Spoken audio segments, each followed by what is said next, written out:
Jim, we really enjoyed your comments this morning, and so much what you had to say to the private equity investors here at SuperReturn Asia is a really neat picture of the macroeconomics. And of course, we have to understand the macroeconomics to look at investment themes as we invest in companies at a micro level.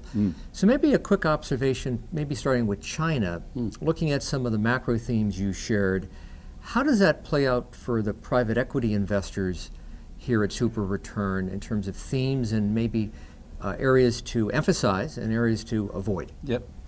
I think it's going to be a very exciting 5 to 10 years in China for private equity investors, because we're moving away from a very big theme over the course of the last 20 years, which has been infrastructure, manufacturing, exporting, resource intensity, towards something very different in China, which will be centred around the services industries and around consumers.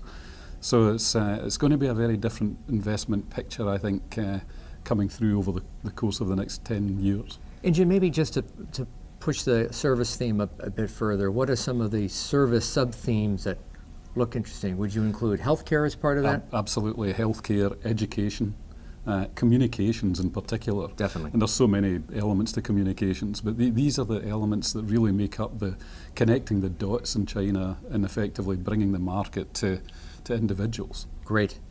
And let's maybe switch countries. You chatted a little bit this morning about India, and you were pretty optimistic about the macroeconomic favorable nature of India as an investment arena.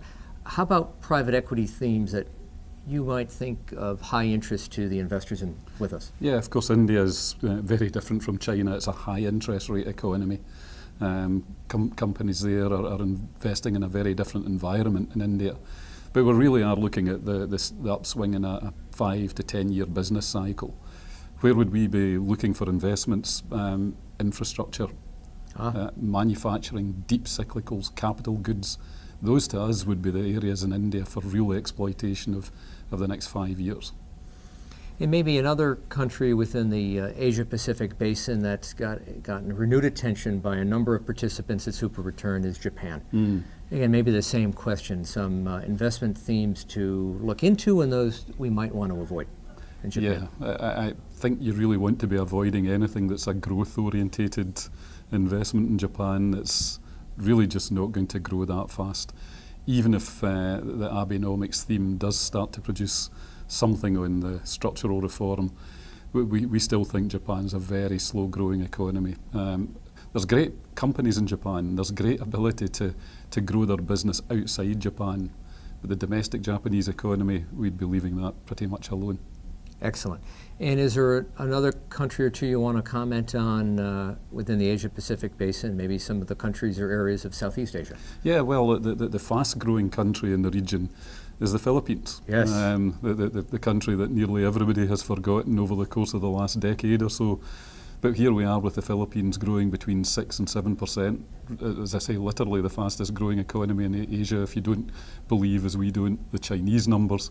And I think with great potential to continue that growth, and especially in manufacturing areas where the Philippines government has huge scope to start opening the market to some foreign investment as well as domestic investment. Pretty exciting, and I think the way you kicked off the conference is really helpful for the managers with us as well as the investors.